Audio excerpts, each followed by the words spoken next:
আসসালামু আলাইকুম। আপনাদের উদ্দেশ্যে একটা কথা বলতে চাই।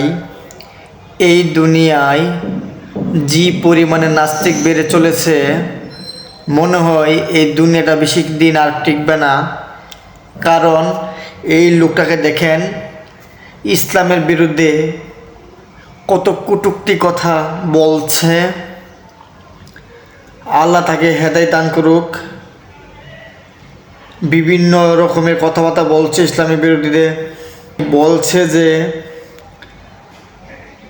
কোনো মুসলমান যে রোজা, নামাজ, হজ, জাকাত এগুলো যে করে, এগুলো কিসের জন্য করে? আমরা এসব যে করি, নামাজ, রোজা, হজ, জাকাত, কার আশায়? আল্লাহকে পাওয়ার আশায়, নবীকে পাওয়ার আশায়। আর এই বদমাইশ ইসলামের বিরুদ্ধে নানান গল্প সোশ্যাল মিডিয়ায় আপলোড করা শুরু করেছে। এদেরকে কঠিন থেকে কঠিন আইনের আওতায় আনা জরুরি। আমরা যে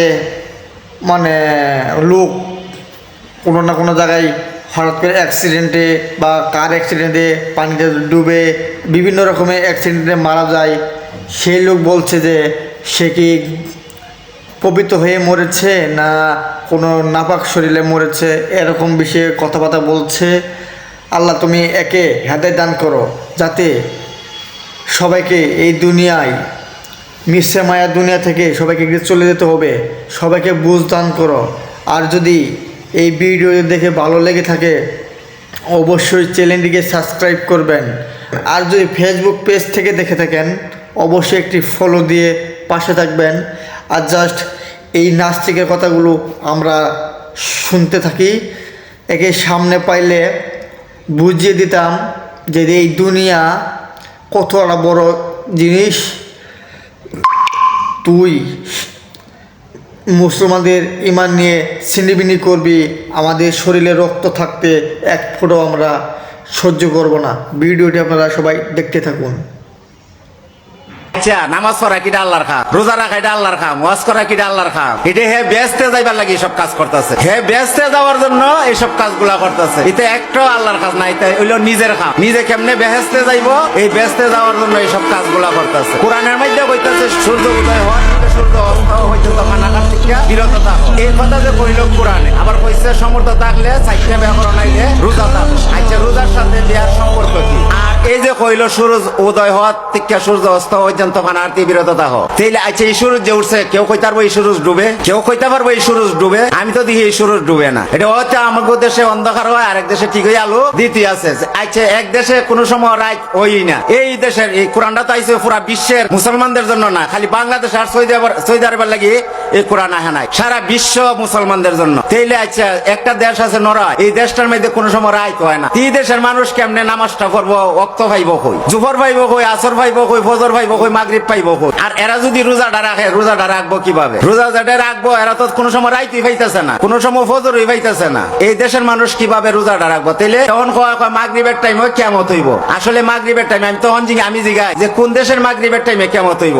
বাংলাদেশের মাগরিব নাকি সৌদি আরবের মাগরিব নাকি আমেরিকার মাগরিব? তখন কথা কইলে তো কোনো কথার জবাব দিতে পারে না। মানে কয়া কয় এই সব আল্লাহ বলে বানাই দিব, সব জায়গায় ওই এক টাইমে মাগরিব বানাইবো। যে কোরআনের মধ্যে যে সূরাগুলো আছে, এটা কার বাণী? আল্লাহর বাণী না? আল্লাহ কি কয়ে দিছে যে আমি যেটা কইছি তোরা ওইটা কো? আল্লাহ কইছে কেউ রে যে আমি যা কইছি তোরা ওইটাই কো? এরা তো আল্লাহ যেটা কইছে এটাই রাইতে দিনে কইতাছে, এটাই মুখস্থ করতেছে। এই কোরআন শরীফ তো আল্লাহর বাণী, এটা তো সবাই কয়। তাইলে আল্লাহ যেটা এটা নয় যে কোরআনের মধ্যে কইছে, এই কথাটা যারা সবাই রাইতে দিনে এটা মুখস্থ করতেছে। এর লিগে আল্লাহ কইছে যে কতিপয় মরক্কা আছে কি বল মুখে ফাট করে, তারা কিতাব সম্বন্ধে বুঝে না, মূর্খের দল বলছে তাদেরকে। আচ্ছা, আসলে সওয়াব, এই যে সওয়াব, আমি কয় নামাজ পড়লে সওয়াব হইব, রোজা রাখলে সওয়াব হইব, হজ করলে সওয়াব হইব, মানে যত কিছু করবো খালি সওয়াব দেখা। সওয়াবের কথা আল্লাহ কোরআনে কয়ে দিছে যে যারা সওয়াবের আশায় ইবাদত বন্দি করে তারা ভুল করে। সওয়াবের আশায় যারা ইবাদত বন্দি করে তারা ভুল করে। তারা তো নামাজ পড়তেছে সওয়াবের আশায়, রোজা রাখতেছে সওয়াবের আশায়, ওয়াজ করতেছে সওয়াবের আশায়, সব করতেছে সওয়াবের আশায়। আল্লাহর কাজ আছে দুইটা। আল্লাহর কাজ হইলো দুইটা।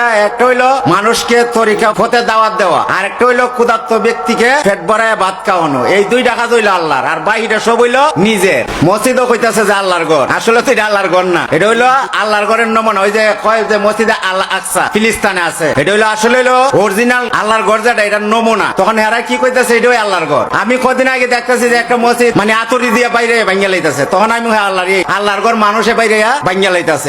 আল্লাহর ঘর আল্লাহ নিজে বানাইছে, আল্লাহর ঘর মানুষে বানাইতে হয় নাই। যে ঘরটা আল্লাহ বানাইছে এই ঘরটার মধ্যে আল্লাহ নিজেই থাকে। তাইলে মসজিদও যদি আল্লাহর ঘর হয়, খাবা ঘরও আল্লাহর ঘর হয়, তাইলে দুটার মর্যাদা সমান থাকবো না? দুটার মর্যাদা তো সমানই থাকবো।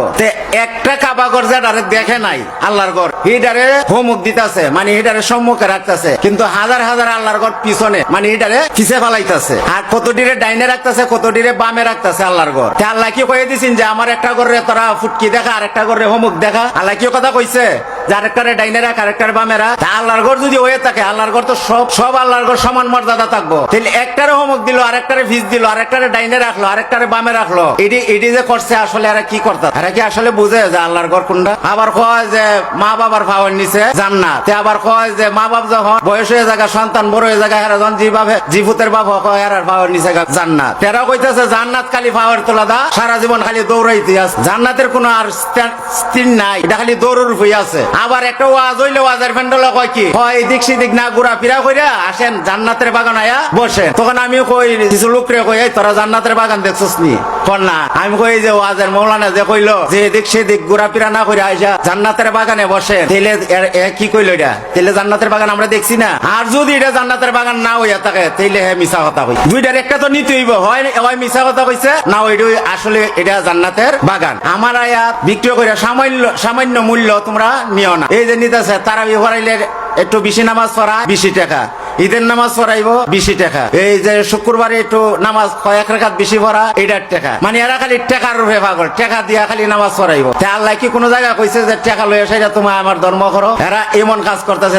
আসলে যে হ্যাঁ মুক্তি হইছে, হাফেজ হইছে, আমি মনে করি এটা আমার লাগি কিচ্ছুই না, এক পয়সার মালও না, এক পয়সার মালও না আমার লাগে। কিন্তু হ্যাঁ জ্ঞান সম্বন্ধে কিছুই বুঝে না। হ্যাঁ খালি মুক্তি হইছে, মৌলানা হইছে, হাফেজ হইছে, কিন্তু হ্যাঁ কোরআনের কিছুই বুঝে না। কোরআন হেরা খালি পড়েই যায়, কিন্তু কোরআনের মধ্যে কি কইছে আল্লাহ এটা আর বুঝতে চায় না। আমরা যে নামাজ পড়তে যে প্রথম উজুটা করি, উজুটার মধ্যে আমরা কি বলি যে আমরা হাত ধুইতেছি, হাত দ্বারা কোনো অন্যায় কাজ করব না, পাও ধুইতেছি, পাও দ্বারা কোনো অন্যায় কাজ করব না, কুলি করতেছি, মুখ দ্বারা কোনো কারোর সাথে খারাপ ব্যবহার করব না, গড়গড়া করতেছি যে আমরা এটার ভিতরে হারাম জিনিস ঢুকাবো না, এই যে ব্রেন দ্বারা কেউ ক্ষতি আমরা করব না, কান দ্বারা খারাপ কথা আমরা শুনবো না। তাইলে আমরা এটি করলে কি হইলাম? পবিত্র হইলাম।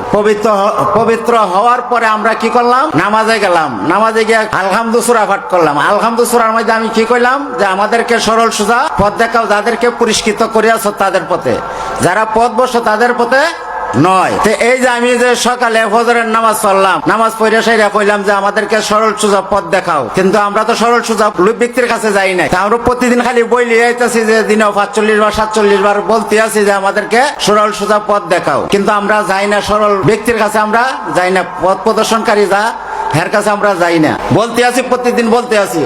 তে আমরা উজু করে সেটা কি হইলাম? পবিত্র হইলাম। পবিত্র হইয়া নামাজ পড়লাম, নামাজ পড়ার পরে যা বললাম নামাজ পড়ে আবার তা করলাম, তা করে সেটা আবার জোহরের নামাজ পড়বো, মানে জোহর হইবার আগে পবিত্র হইয়া আবার যত পবিত্র কাজ আছে সবই করলাম, কইরা আবার জোহরের নামাজ পড়তে গিয়ে সেটা আবার পবিত্র হওয়ান লাগে। পবিত্র হয়ে আবার জোহরের নামাজ পড়ে যা আবারও কইতাছে হ্যাঁ আল্লাহ এসব কাজ আর করুম না। তারপরে জোহর নামাজ পড়লে আবার জোহরের পরে আসরের আগে যা তো কাজ আছে অপবিত্র কাজ করে সেটা আবার আসরের থেকে কইতাছে যে আল্লাহ আমি এসব কাজ আর করুম না। তাহলে আল্লাহ একবার দুইবার তিনবারের গুণ আল্লাহ মাফ করে, কিন্তু মাগরিবের সময় তা আর চান নাই। তুমি যে বারবার ওই যে কইতাছ আর করবা না আর করবা না কইরা সেটা গিয়া অপবিত্র কাজ করতেছ, এটা তো আল্লাহ ছাড় দিব না। আচ্ছা মানুষ কি অপবিত্র আছে? মানুষ কোনো অপবিত্র নাই। মানুষ যদি অপবিত্র থাকতো তাইলে কত মানুষ লঞ্চে ডুবা মারা যায়, তাদের লাশ তো কায়া পায় না, জানাজা করবো তো দূরের কথা, তাদের লাশই তো কায়া পায় না। তাহলে এরা কি বেহেশতে যাইব না? এরা কি উজু করে মরছে না গোসল করে মরছে? তখন আমাকে বুঝাইতেছি কি যে উজু করলে পবিত্র হয়।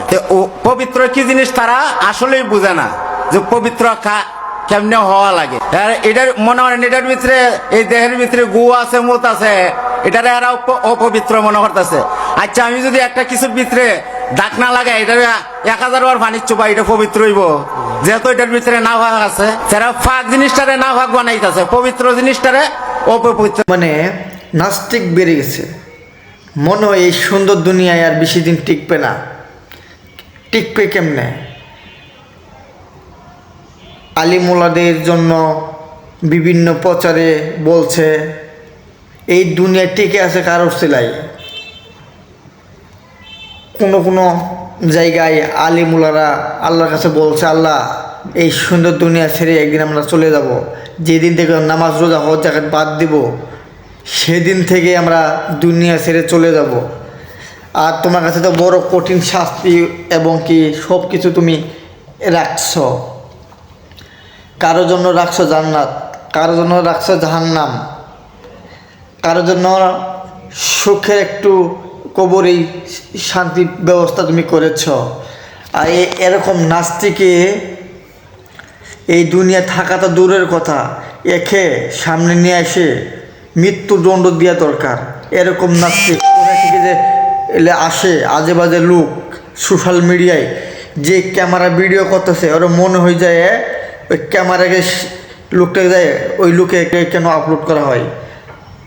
এদের মুখ তো দেখা গুরুতর পাপ। এ থেকে আমরা কি শিখলাম? ইসলাম এই দুনিয়ায় বড় শান্তি। ইসলাম ধর্ম ছাড়া কোনো শান্তি ধর্ম নেই এই পৃথিবীতে। সবাই একটু ভিডিওটি বেশি বেশি দেখেন, এই নাস্তিক যাতে ইসলামের আওতায় আনা হয় এবং কি তাকে যেন সঠিক বুঝ দান করা হয়। সবাই একটু বেশি বেশি শেয়ার করবেন ভিডিওটি, অবশ্যই বিষয় শেয়ার করবেন, লাইক কমেন্ট করতে ভুলবেন না।